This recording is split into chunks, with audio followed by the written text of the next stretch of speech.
Hello dear students, ਬੇਟੇ ਅੱਜ ਅਸੀਂ ਫਿਜ਼ਿਕਸ ਦਾ ਚੈਪਟਰ ਸਟਾਰਟ ਕਰਾਂਗੇ ਮੋਸ਼ਨ। ਮੋਸ਼ਨ ਵਰਡ ਹੈ ਜਿਹੜਾ ਮੋਸ਼ਨ ਮੀਨਸ ਹੈ ਮੂਵਮੈਂਟ, ਹਿਲਚੁਲ, ਹਰਕਤ, ਮੂਵਮੈਂਟ ਹੋਣਾ। In everyday life we see some objects at rest.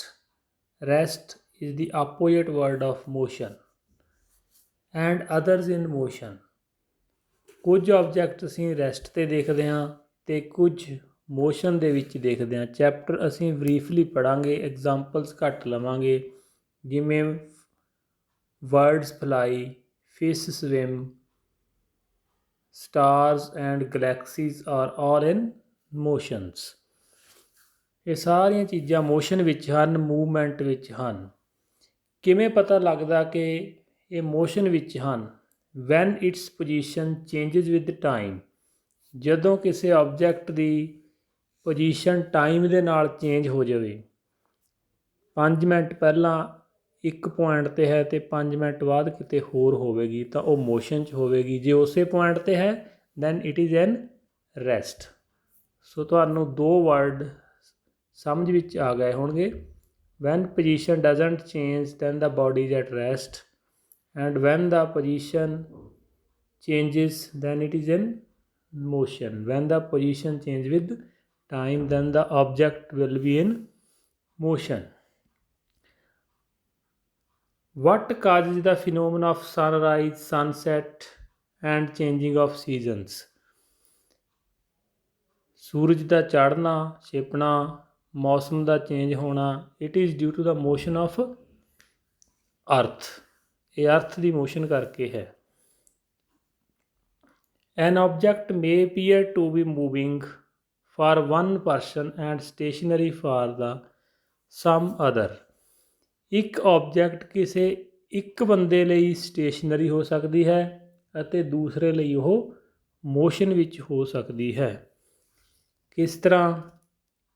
For a moving passenger for the passengers in moving bus, ਜੇਕਰ ਕੁਝ ਯਾਤਰੀ ਬੱਸ ਵਿੱਚ ਜਾ ਰਹੇ ਹਨ, the outside trees appears to be moving backward, ਜੋ ਬਾਹਰ ਦਰਖਤ ਹਨ ਉਹ ਪਿੱਛੇ ਨੂੰ ਜਾਂਦੇ ਨਜ਼ਰ ਆਉਣਗੇ।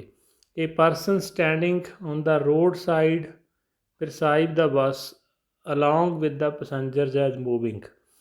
ਜੇਕਰ ਕੋਈ ਬਾਹਰ ਵਿਅਕਤੀ ਖੜ੍ਹਾ ਹੈ ਤਾਂ ਉਸ ਨੂੰ ਜਿਹੜੇ ਯਾਤਰੀ ਨੇ ਉਹ ਮੂਵ ਕਰਦੇ ਨਜ਼ਰ ਆਉਣਗੇ ਅਤੇ ਜਿਹੜੇ ਯਾਤਰੀ ਅੰਦਰ ਹਨ ਜਦੋਂ ਇੱਕ ਦੂਸਰੇ ਨੂੰ ਦੇਖਣਗੇ ਤਾਂ ਉਹ ਉਹਨਾਂ ਨੂੰ ਰੈਸਟ ਦੇ ਵਿੱਚ ਲੱਗਣਗੇ। ਤੁਹਾਡੀ ਸੀਟ ਦੇ ਨਾਲ ਜੋ ਵਿਅਕਤੀ ਬੈਠਾ ਹੈ ਤੁਹਾਨੂੰ ਲੱਗੇਗਾ ਉਹ ਰੈਸਟ ਵਿੱਚ ਹੈ। ਜਿਹੜਾ ਬਾਹਰ ਖੜ੍ਹਾ ਦੇਖ ਰਿਹਾ ਹੈ ਉਸ ਲਈ ਉਹ ਮੋਸ਼ਨ ਵਿੱਚ ਹੈ। ਇਸ ਲਈ ਤੁਹਾਡੇ ਕਾਰ ਦੇ ਵਿੱਚ ਤੁਹਾਡਾ ਦੋਸਤ ਬੈਠਾ ਹੈ ਤੁਹਾਡੇ ਨਾਲ ਸੀਟ 'ਤੇ, ਤੁਹਾਡੇ ਲਈ ਉਹ ਰੈਸਟ ਵਿੱਚ ਹੈ ਅਤੇ ਜੋ ਕੋਈ ਬਾਹਰੋਂ ਤੁਹਾਨੂੰ ਦੋਨਾਂ ਨੂੰ ਦੇਖਦਾ ਹੈ ਉਸ ਲਈ ਉਹ ਵਿਅਕਤੀ ਮੋਸ਼ਨ ਵਿੱਚ ਹੈ। ਇਸ ਲਈ ਅਸੀਂ ਵਿਦ ਰਿਸਪੈਕਟ ਟੂ ਵਰਡ ਵਰਤਦੇ ਹਾਂ। Your friend is at rest with respect to you, ਤੁਹਾਡੇ ਅਕੋਰਡਿੰਗ ਉਹ ਰੈਸਟ 'ਤੇ ਹੈ। Your friend is in motion with respect to the person standing outside on the road, ਅਤੇ ਜਿਹੜਾ ਰੋਡ 'ਤੇ ਖੜ੍ਹਾ ਹੈ ਉਸ ਲਈ ਉਹ ਮੋਸ਼ਨ ਵਿੱਚ ਹੈ। ਅਤੇ ਮੋਸ਼ਨ ਦੀਆਂ ਟਾਈਪਸ ਹਨ ਬੇਟੇ। ਮੋਸ਼ਨਸ ਆਰ ਕੰਪਲੈਕਸ, ਮੋਸ਼ਨ 'ਚ ਬੜੀਆਂ ਕੰਪਲੈਕਸ ਵੀ ਹੁੰਦੀਆਂ ਹਨ। Some objects may move in straight line, ਕੁਝ ਸਟੇਟ ਲਾਈਨ 'ਚ ਮੂਵ ਕਰਦੀਆਂ ਹਨ। Other may take circular path, ਕੁਝ ਸਰਕੂਲਰ ਪਾਥਸ ਮੂਵ ਕਰਦੀਆਂ ਹਨ, ਜਿਵੇਂ motion of earth around the sun. Some may rotate, ਕੁਝ ਰੋਟੇਟ ਕਰਦੀਆਂ ਹਨ। And a few other may vibrate, ਕੁਝ ਵਾਈਬਰੇਟ ਕਰਦੀਆਂ ਹਨ, ਜਿਵੇਂ ਪੈਂਡੂਲਮ ਦਾ ਵਾਈਬਰੇਟ ਕਰਨਾ। ਇੱਕ ਅਸੀਂ ਥਰੈਡ ਨੂੰ ਖਿੱਚ ਕੇ ਦੋਨੇ ਹੱਥਾਂ ਦੇ ਵਿਚਾਲੇ ਸੈਂਟਰ 'ਚੋਂ ਉਸਨੂੰ ਇੱਕ ਸ਼ੌਕ ਦੇ ਦਈਏ ਤਾਂ ਉਹ ਵਾਈਬਰੇਟ ਕਰੇਗਾ। So different types of motion we will discuss in this chapter. Later we shall discuss ways of describing circular motion. ਅਲੱਗ-ਅਲੱਗ ਮੋਸ਼ਨਸ ਅਸੀਂ ਇਸ ਚੈਪਟਰ ਦੇ ਵਿੱਚ ਪੜਾਂਗੇ। ਫਸਟ ਆਫ ਆਲ ਅਸੀਂ ਪੜਾਂਗੇ motion along a straight line. Motion along a straight line, ਇਹਦੇ ਵਿੱਚ ਦੋ word ਅਸੀਂ ਸਿੱਖਣੇ ਹਨ, distance and displacement. Distance and displacement. Let the object starts its journey from point O, which is treated as its reference point। ਇੱਕ starting point ਮੰਨਣਾ ਹੈ, reference point ਮੰਨਣਾ ਹੈ। ਜਿਵੇਂ ਅਸੀਂ ਮੰਨਦੇ ਹਾਂ ਕਿ ਤੁਹਾਡਾ ਘਰ ਕਿੱਥੇ ਹੈ, ਗੁਰਦੁਆਰੇ ਨੇੜੇ ਹੈ ਜਾਂ ਰੇਲਵੇ ਸਟੇਸ਼ਨ ਦੇ ਨੇੜੇ ਹੈ। ਇੱਕ ਰੈਫਰੈਂਸ ਪੁਆਇੰਟ ਤੋਂ ਅਸੀਂ ਡਿਸਟੈਂਸ ਜਾਂ ਮੋਸ਼ਨ ਸਟਾਰਟ ਕਰਦੇ ਹਾਂ। ਇਸ ਐਗਜ਼ਾਮਪਲ ਦੇ ਵਿੱਚ the object starts journey from O, object O ਤੋਂ ਸਟਾਰਟ ਹੁੰਦੀ ਹੈ। Here O is the reference point.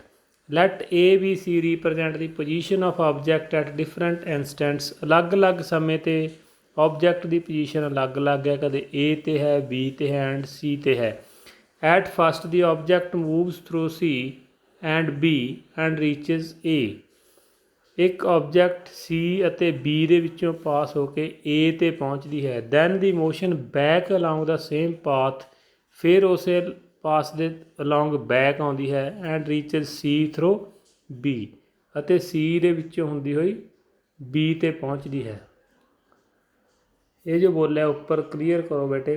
O ਤੋਂ ਮੋਸ਼ਨ ਸ਼ੁਰੂ ਹੋ ਗਈ, C ਅਤੇ B 'ਚੋਂ ਹੁੰਦੀ ਹੋਈ A 'ਤੇ ਆ ਗਈ, ਅਤੇ ਫਿਰ ਵਾਪਸ B ਤੋਂ ਹੁੰਦੀ ਹੋਈ C 'ਤੇ ਆ ਗਈ। The total path length covered by the body ਕਿੰਨੀ ਹੋ ਗਈ? ਪਹਿਲਾਂ ਉਹ A 'ਤੇ ਗਈ ਅਤੇ ਫਿਰ ਦੁਬਾਰਾ C 'ਤੇ ਆ ਗਈ। ਉਹ A ਤੱਕ 60 ਮੂਵ ਕਰ ਗਈ ਅਤੇ ਦੁਬਾਰਾ ਕਿੰਨੀ ਆ ਗਈ? 5 ਦਾ ਡਿਫਰੈਂਸ ਹੈ, 1 2 3 4 5 6 7 35। ਟੋਟਲ 95 ਕਿਲੋਮੀਟਰ ਕਵਰ ਹੋਏ। ਇਸ ਤਰ੍ਹਾਂ ਕਵਰ ਹੋਏ,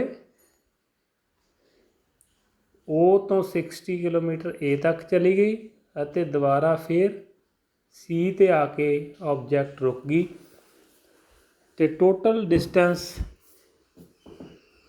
ਦਿਸ is the distance covered by the object. ਇਸ ਨੂੰ ਕਿਹਾ ਜਾਂਦਾ ਹੈ ਡਿਸਟੈਂਸ ਕਿੰਨੀ ਕਵਰ ਕੀਤੀ?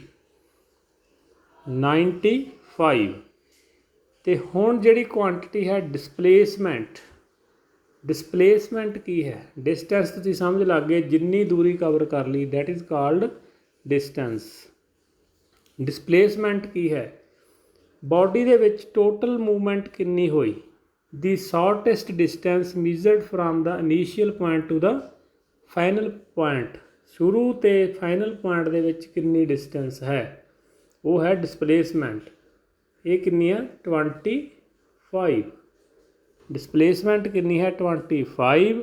ਅਤੇ ਡਿਸਟੈਂਸ ਕਿੰਨੀ ਕਵਰ ਕਰ ਲਈ? 60 ਅਤੇ ਫਿਰ 35। ਟੋਟਲ ਕਿੰਨੀ ਕਵਰ ਕਰ ਲਈ? 90। ਡਿਸਪਲੇਸਮੈਂਟ ਜਿੱਥੋਂ ਚੱਲੀ ਸੀ ਅਤੇ ਫਾਈਨਲ ਕਿੱਥੇ ਹੈ? ਦੀ shortest distance measured from the initial point to the final point of an object is known as displacement। ਇਸ ਨੂੰ displacement ਕਿਹਾ ਜਾਂਦਾ ਹੈ। ਜੇਕਰ ਆਬਜੈਕਟ O ਤੋਂ ਸਟਾਰਟ ਹੋਈ, A 'ਤੇ ਚਲੀ ਗਈ ਅਤੇ ਵਾਪਸ ਫਿਰ O 'ਤੇ ਆ ਗਈ, ਤਾਂ ਡਿਸਟੈਂਸ ਕਿੰਨੀ ਹੋ ਗਈ? 60 + 60 120 ਕਿਲੋਮੀਟਰ। ਅਤੇ ਡਿਸਪਲੇਸਮੈਂਟ ਕਿੰਨੀ ਹੋ ਗਈ? O ਤੋਂ ਚੱਲੀ ਸੀ ਅਤੇ O 'ਤੇ ਵਾਪਸ ਹੋ ਗਈ। Displacement is 0। Displacement is 0। ਇੱਥੇ ਇੱਕ ਐਗਜ਼ਾਮਪਲ ਹੋਰ ਕਰ ਲਓ, ਫਿਰ ਤੁਹਾਨੂੰ ਅੱਛੇ ਤਰੀਕੇ ਦੇ ਨਾਲ ਸਮਝ ਆ ਜਾਵੇਗੀ।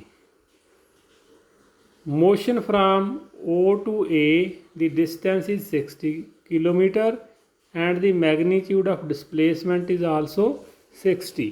ਜੇਕਰ O ਤੋਂ ਆਬਜੈਕਟ ਗਈ, A 'ਤੇ ਜਾ ਕੇ ਖੜ੍ਹ ਗਈ, ਇੱਥੇ ਡਿਸਟੈਂਸ ਵੀ ਕਿੰਨੀ ਆ? 60 ਅਤੇ ਡਿਸਪਲੇਸਮੈਂਟ ਵੀ ਕਿੰਨੀ ਹੈ? 60। During it's motion from O to A, ਜੇਕਰ ਆਬਜੈਕਟ ਦੁਬਾਰਾ O to A ਆ ਜਾਂਦੀ ਹੈ,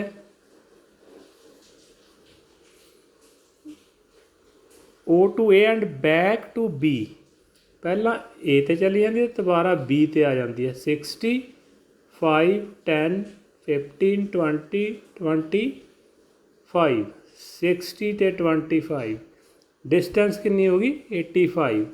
ਬਟ ਡਿਸਪਲੇਸਮੈਂਟ ਕਿੰਨੀ ਹੋ ਗਈ ਇਨੀਸ਼ੀਅਲ ਟੂ ਫਾਈਨਲ ਪੁਆਇੰਟ ਦੇ ਵਿੱਚ 35। ਹੋਪ ਤੁਹਾਨੂੰ ਸਮਝ ਹੋ ਜਾਵੇਗੀ।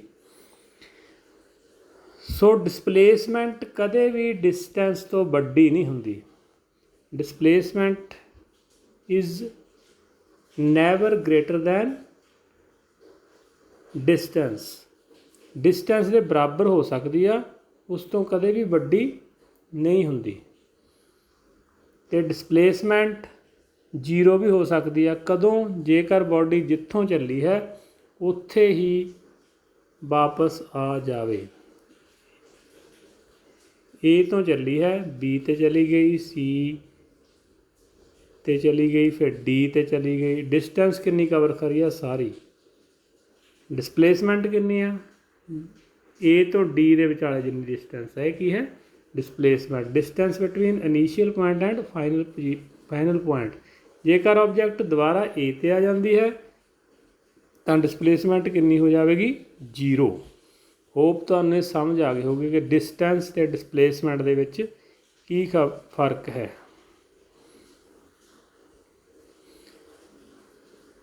ਕੁਐਸਚਨਸ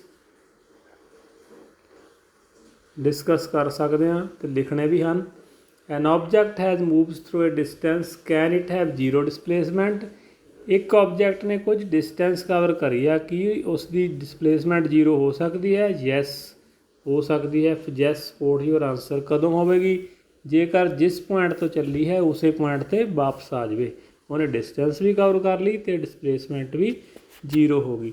ਇਹ farmer moves along a boundary of square field of 10 metre in 40 second. ਇਹ farmer moves along a boundary. ਇੱਕ ਫਾਰਮਰ ਆਪਣੇ ਖੇਤ ਦੀ ਬਾਉਂਡਰੀ ਦੇ ਲਾਗ ਜਾਂਦਾ ਹੈ, ਜਿਹਦੀ ਸਾਈਡ ਕਿੰਨੀ ਆ 10 metre. 10 metre 10 metre 10 metre 10 metre ਇੱਥੋਂ ਸਟਾਰਟ ਹੁੰਦਾ ਹੈ ਅਤੇ ਵਾਪਸ ਇੱਥੇ ਹੀ ਆ ਜਾਂਦਾ ਹੈ। ਕਿੰਨੇ ਟਾਈਮ ਦੇ ਵਿੱਚ? 40 ਸੈਕਿੰਡ ਦੇ ਵਿੱਚ। What will be the magnitude of displacement of the farmer at 2 minute 20 second? 2 minute ਅਤੇ 20 ਸੈਕਿੰਡ ਦੇ ਵਿੱਚ ਉਹ ਕਿੱਥੇ ਹੋਵੇਗਾ? ਡਿਸਪਲੇਸਮੈਂਟ ਕਿੱਥੇ ਹੋਵੇਗੀ? 2 ਮਿੰਟ 20 ਸੈਕਿੰਡ। 2 ਮਿੰਟ 'ਚ ਕਿੰਨੇ ਸੈਕਿੰਡ ਹੋ ਗਏ? 120 ਅਤੇ 20 ਸੈਕਿੰਡ ਹੋਰ ਨੇ 140 ਦੇ ਵਿੱਚ ਕਿੱਥੇ ਜਾਊਗਾ ਉਹ? 40 'ਚ ਇੱਕ ਡਿਸਟੈਂਸ ਕਵਰ ਹੋ ਗਿਆ, 80 'ਚ 2 ਸਰਕਲ ਕਵਰ ਹੋ ਗਏ, 120 'ਚ 3 ਹੋ ਗਏ ਅਤੇ ਫਿਰ ਅਗਲੇ 20 'ਚ ਕਿੱਥੇ ਜਾਊਗਾ? 10 'ਚ ਇੱਥੇ 10 'ਚ ਇੱਥੇ। ਆਹ ਵਾਲੀ ਡਿਸਟੈਂਸ ਅਸੀਂ ਕੱਢ ਲੈਣੀ। ਡਿਸਪਲੇਸਮੈਂਟ ਦੱਸਣੀ ਹੈ। ਵਾਟ ਇਜ਼ ਦੀ ਡਿਸਪਲੇਸਮੈਂਟ? ਡਿਸਪਲੇਸਮੈਂਟ ਕਿੰਨੀ ਹੋਊਗੀ? ABCD। ਚੱਕਰ ਲਾਉਂਦਾ 2 ਮਿੰਟ 20 ਸਕਿੰਟ 'ਚੋਂ C 'ਤੇ ਆ ਜਾਵੇਗਾ। ਅਤੇ ਡਿਸਟੈਂਸ ਤਾਂ ਉਹਨੇ ਕਿੰਨੀ ਕਵਰ ਕਰ ਲਈ? 2 ਚੱਕਰ ਪੂਰੇ ਲਾਤੇ 3 40 40 120 ਅਤੇ ਫਿਰ 20 140 ਕਵਰ ਕਰ ਲਈ। ਅਤੇ ਨੈਕਸਟ ਡਿਸਪਲੇਸਮੈਂਟ ਕਿੰਨੀ ਕਵਰ ਕਰੀ? ਫਾਈਨਲ ਪੁਆਇੰਟ ਤੋਂ ਇਨੀਸ਼ੀਅਲ ਪੁਆਇੰਟ ਦੇ ਵਿਚਾਲੇ ਡਿਸਟੈਂਸ। ਪਾਇਥਾਗੋਰਸ ਥਿਊਰਮ ਤੁਸੀਂ ਕਰੀ ਹੈ, ਉਸ ਨਾਲ ਕੱਢ ਸਕਦੇ ਹੋ। Which of the following statement is true for displacement? Displacement ਲਈ ਕਿਹੜੀ ਸਟੇਟਮੈਂਟ ਟਰੂ ਹੈ? ਇਟ ਕਹਿੰਦੇ 0 ਨਹੀਂ ਹੋ ਸਕਦੀ। ਡਿਸਪਲੇਸਮੈਂਟ ਕਹਿੰਦੇ 0 ਨਹੀਂ ਹੋ ਸਕਦੀ। ਫਾਲਸ। ਡਿਸਪਲੇਸਮੈਂਟ 0 ਹੋ ਸਕਦੀ ਆ। It's ਮੈਗਨੀਚਿਊਡ is greater then the distance travelled bye the object. ਕਹਿੰਦਾ ਡਿਸਪਲੇਸਮੈਂਟ ਡਿਸਟੈਂਸ ਨਾਲੋਂ ਵੱਡੀ ਹੁੰਦੀ ਹੈ। ਨਹੀਂ ਜੀ, ਵੱਡੀ ਨਹੀਂ ਹੁੰਦੀ। ਜਾਂ ਛੋਟੀ ਹੋਵੇਗੀ ਜਾਂ ਬਰਾਬਰ ਹੋਵੇਗੀ। ਆਪਾਂ ਸਮਝ ਲਿਆ ਹੈ। ਨੈਕਸਟ ਜਿਹੜਾ ਟੌਪਿਕ ਹੈ ਉਹ ਹੈ uniform motion and non uniform motion. Uniform motion and non uniform motion.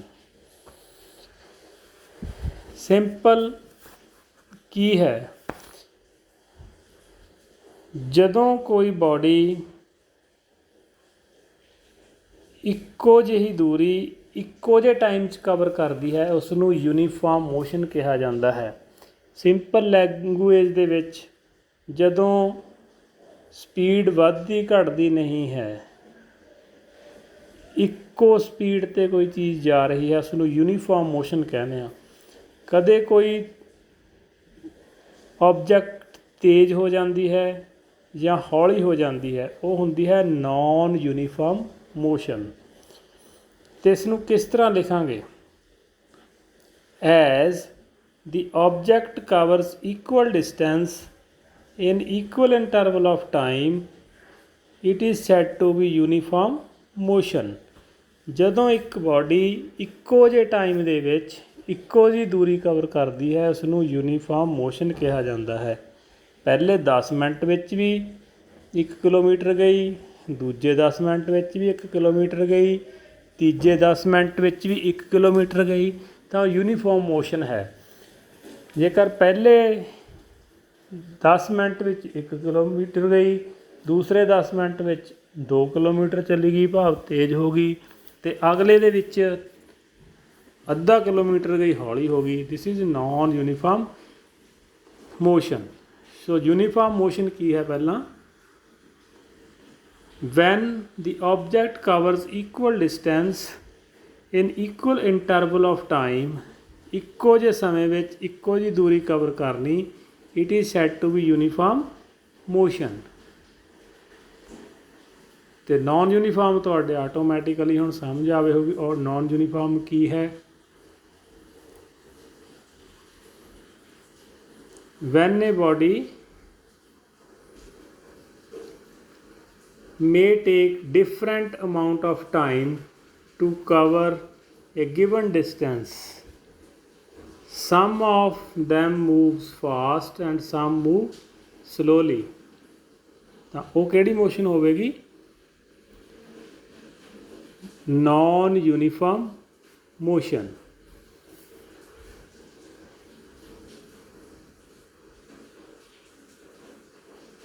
On the way of measuring the rate of motion of an object is to find out the distance travelled by an object in unit time। ਇੱਕ ਹੁਣ rate of motion, rate of motion ਕੀ ਹੈ? rate of motion means, next heading ਵੀ ਹੈ, ਇੱਕ non uniform ਦੀ ਤੁਸੀਂ definition ਇੱਥੋਂ ਲੈ ਸਕਦੇ ਹੋ। Where objects cover unequal distance in equal interval of time. ਜਦੋਂ ਇੱਕ ਟਾਈਮ ਦੇ ਵਿੱਚ ਅਲੱਗ-ਅਲੱਗ ਡਿਸਟੈਂਸ ਕਵਰ ਹੁੰਦੀ ਹੈ ਤਾਂ ਉਹ ਹੈ non uniform motion. When body covers equal distance in equal interval then it is called uniform. Next, measuring the rate of motion. Rate of motion, rate of motion ਦਾ ਮਤਲਬ ਕੀ ਹੈ? on the way of measuring the rate of motion of an object is to find out the distance travelled by object in unit time। ਇੱਕ ਸਮੇਂ ਦੇ ਵਿੱਚ ਕਿੰਨੀ distance cover ਕੀਤੀ, ਇੱਕ ਸਮੇਂ ਦੇ ਵਿੱਚ ਕਿੰਨੀ ਡਿਸਟੈਂਸ ਕਵਰ ਕੀਤੀ। ਜਿਵੇਂ 2 ਕਿਲੋਮੀਟਰ ਡਿਸਟੈਂਸ ਹੈ, ਇੱਕ ਨੇ ਉਹ 2 ਮਿੰਟ ਵਿੱਚ ਕਵਰ ਕਰ ਲਈ ਅਤੇ ਇੱਕ ਨੇ ਉਹ 20 ਮਿੰਟ ਵਿੱਚ ਕਵਰ ਕਰ ਲਈ। ਇਸ ਤੋਂ ਅਸੀਂ ਕਿਹੜੀ ਕੁਆਂਟਿਟੀ ਇੱਕ ਨਵੀਂ ਫਾਊਂਡ ਆਊਟ ਕਰ ਸਕਦੇ ਹਾਂ? ਸਪੀਡ, ਮਤਲਬ ਕਿਸ ਦੀ ਸਪੀਡ ਜ਼ਿਆਦਾ ਹੈ ਅਤੇ ਕਿਸ ਦੀ ਸਪੀਡ ਘੱਟ ਹੈ। The quantity is refer to the speed. ਇਸ ਕੁਆਂਟਿਟੀ ਨੂੰ ਸਪੀਡ ਕਿਹਾ ਜਾਂਦਾ ਹੈ। ਸਪੀਡ ਦੀ ਡੈਫੀਨੇਸ਼ਨ ਕੀ ਹੈ ਅਤੇ ਇਸ ਦੇ ਯੂਨਿਟ ਕੀ ਹਨ? The SI units of speed is meter per second। meter per second। ਤੇ ਫਾਰਮੂਲਾ ਸਪੀਡ ਦਾ ਕੀ ਹੈ? Total distance travelled over total time. Speed ਨੂੰ ਅਸੀਂ V ਨਾਲ ਲਿਖਦੇ ਹਾਂ ਅਤੇ ਡਿਸਟੈਂਸ ਨੂੰ S ਨਾਲ ਲਿਖਦੇ ਹਾਂ, ਟਾਈਮ ਨੂੰ T ਨਾਲ ਲਿਖਦੇ ਹਾਂ। ਸੋ ਸਪੀਡ ਕਿਹਦੇ ਬਰਾਬਰ ਹੈ? Distance over time, S over T, distance over time। ਇਸ ਦੇ ਯੂਨਿਟ ਕੀ ਹੋ ਗਏ, ਡਿਸਟੈਂਸ ਦੇ ਮੀਟਰ, ਟਾਈਮ ਦੇ ਸੈਕਿੰਡ। ਮੀਟਰ ਪਰ ਸੈਕਿੰਡ, ਇਸ ਨੂੰ ਦੋ ਤਰੀਕਿਆਂ ਨਾਲ ਲਿਖਿਆ ਜਾ ਸਕਦਾ ਹੈ, ਮੀਟਰ ਪਰ ਸੈਕਿੰਡ, ਅਤੇ ਸੈਕਿੰਡ ਨੂੰ ਅਸੀਂ ਉੱਪਰ ਵੀ ਲਿਜਾ ਕੇ ਪਾਵਰ -1 ਵੀ ਕਰ ਸਕਦੇ ਹਾਂ। ਅਤੇ ਸੈਂਟੀਮੀਟਰ ਪਰ ਵੀ ਸੈਕਿੰਡ ਲਿਖ ਸਕਦੇ ਹਾਂ, ਕਿਉਂਕਿ ਡਿਸਟੈਂਸ ਨੂੰ ਮੀਟਰ 'ਚ ਵੀ ਮੇਜਰ ਕਰ ਸਕਦੇ ਹਾਂ, ਸੈਂਟੀਮੀਟਰ 'ਚ ਵੀ, ਅਤੇ ਜਿਹੜੀ ਲੌਂਗ ਡਿਸਟੈਂਸ ਆ ਉਸ ਨੂੰ ਕਿਲੋਮੀਟਰ ਪਰ ਆਵਰ, ਟਾਈਮ ਕਿਲੋਮੀਟਰ 'ਚ ਅਤੇ ਟਾਈਮ ਨੂੰ ਆਵਰਸ ਦੇ ਵਿੱਚ ਲਿਖ ਸਕਦੇ ਹਾਂ। ਸੋ ਇਹ ਹੈ ਸਪੀਡ। ਸਪੀਡ ਦੀ ਡੈਫੀਨੇਸ਼ਨ ਕੀ ਹੋ ਗਈ, distance covered per unit time is called speed. Distance per unit time is called speed. Next, average speed of an object is obtaining by dividing the total distance traveled by a total time. Average speed ਕੱਢਣੀ ਹੈ ਤਾਂ total distance, total time। ਜਿਵੇਂ ਦੁਰਾਹੇ ਤੋਂ ਲੁਧਿਆਣੇ ਜਾਂਦੇ ਹਾਂ ਤਾਂ ਕਿਤੇ ਸਾਡੀ ਸਪੀਡ ਵੱਧ ਹੈ, ਕਿਤੇ ਸਾਡੀ ਸਪੀਡ ਘੱਟ ਹੈ, ਤਾਂ ਉੱਥੇ ਅਸੀਂ ਕਿਵੇਂ ਉਹਦੀ ਐਵਰੇਜ ਕਿਵੇਂ ਕੱਢਾਂਗੇ, ਟੋਟਲ ਡਿਸਟੈਂਸ ਕਿੰਨੀ ਹੈ ਅਤੇ ਟੋਟਲ ਟਾਈਮ ਕਿੰਨਾ ਲੱਗਿਆ, ਉਸ ਨੂੰ ਅਸੀਂ ਕਹਿੰਦੇ ਹਾਂ ਐਵਰੇਜ ਸਪੀਡ। ਨੈਕਸਟ, ਇੱਥੇ ਇੱਕ ਨੁਮੈਰੀਕਲ ਅਸੀਂ ਦੇਖ ਸਕਦੇ ਹਾਂ, an object travels 60 metre in 4 second, 60 metre in 4 second, and then another, ਇੱਕ ਹੋਰ ਆਬਜੈਕਟ ਹੈ ਉਹ 60 ਮੀਟਰ ਕਵਰ ਕਰਦੀ in 2 second. What will be the average speed, average speed ਕਿੰਨੀ ਹੋਵੇਗੀ, ਟੋਟਲ ਡਿਸਟੈਂਸ ਕਿੰਨੀ ਆ, 16 + 16 32, and total time 4 second and 2 second, 6 second, ਅਤੇ total distance over total time, speed ਕਿੰਨੀ ਆ ਗਈ 5.33। ਇਸ ਤਰ੍ਹਾਂ ਅਸੀਂ ਐਵਰੇਜ ਸਪੀਡ ਹੈ ਜਿਹੜੀ ਕੈਲਕੂਲੇਟ ਕਰ ਸਕਦੇ ਹਾਂ। Speed with direction, speed with direction ਇਸ ਦਾ ਦੂਸਰਾ ਨਾਮ ਹੈ velocity. The rate of motion of an object can be comprehensive if we specify its direction of motion along with speed। ਜੇ ਸਪੀਡ ਦੇ ਨਾਲ ਅਸੀਂ ਡਾਇਰੈਕਸ਼ਨ ਵੀ ਦੱਸ ਦਈਏ ਕਿ ਕਿਸ ਡਾਇਰੈਕਸ਼ਨ ਦੇ ਵਿੱਚ ਇਹ ਚੀਜ਼ ਜਾ ਰਹੀ ਹੈ। The quantity specifies both these aspects is called velocity। ਜਿਹੜਾ ਸਪੀਡ ਵੀ ਦੱਸੇ ਅਤੇ ਡਾਇਰੈਕਸ਼ਨ ਵੀ, ਉਸ ਲਈ ਕਿਹੜਾ ਵਰਡ ਯੂਜ਼ ਕਰਨਾ, ਵੈਲੋਸਿਟੀ। ਵੈਲੋਸਿਟੀ ਦੀ definition, velocity is the speed of an object. Velocity ਕੀ ਹੈ, ਸਪੀਡ ਹੀ ਹੁੰਦੀ ਹੈ। Velocity speed of an object moving in a definite direction, ਨਾਲ ਡਾਇਰੈਕਸ਼ਨ ਦੇਤੀ। The velocity of an object can be uniform or variable. ਹੁਣ ਜਿਹੜੀ velocity ਹੈ ਉਹ ਵੀ ਯੂਨੀਫਾਰਮ ਵੀ ਹੋ ਸਕਦੀ ਆ, ਵੇਰੀਏਬਲ ਵੀ ਹੋ ਸਕਦੀ ਆ।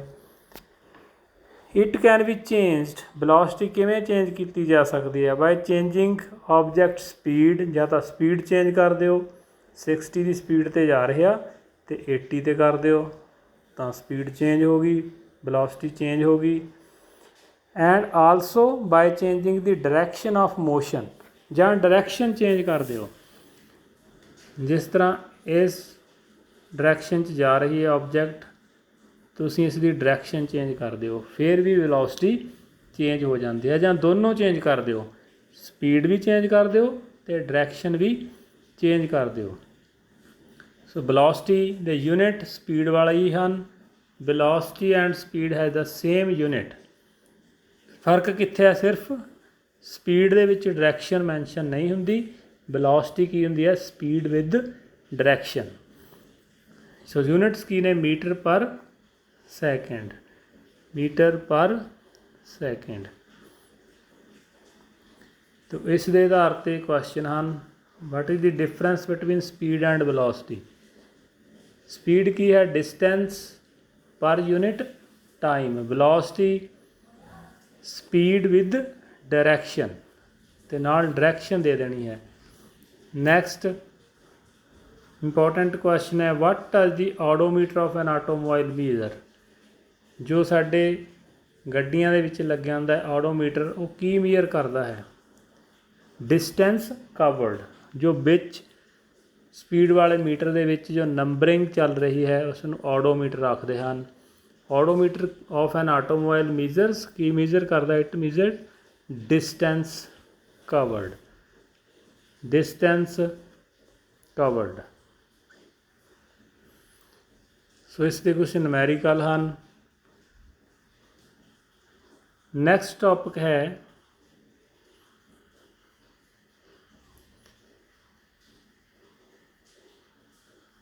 Rate of change of velocity. ਜਦੋਂ ਵੈਲੋਸਿਟੀ ਚੇਂਜ ਹੁੰਦੀ ਹੈ ਤਾਂ ਕਿਹੜੀ ਕੁਆਂਟਿਟੀ ਅੱਗੇ ਸਾਡੇ ਸਾਹਮਣੇ ਆਵੇਗੀ?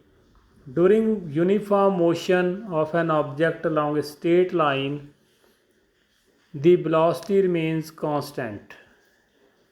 ਜੇਕਰ ਯੂਨੀਫਾਰਮ ਮੋਸ਼ਨ ਹੈ ਤਾਂ ਵੈਲੋਸਿਟੀ ਚੇਂਜ ਨਹੀਂ ਹੋਵੇਗੀ with time. In case change in velocity of object and any interval is zero. However, in uniform motion, non-uniform motion ਦੇ ਵਿੱਚ ਕੀ ਹੋਊਗੀ? velocity varies with time.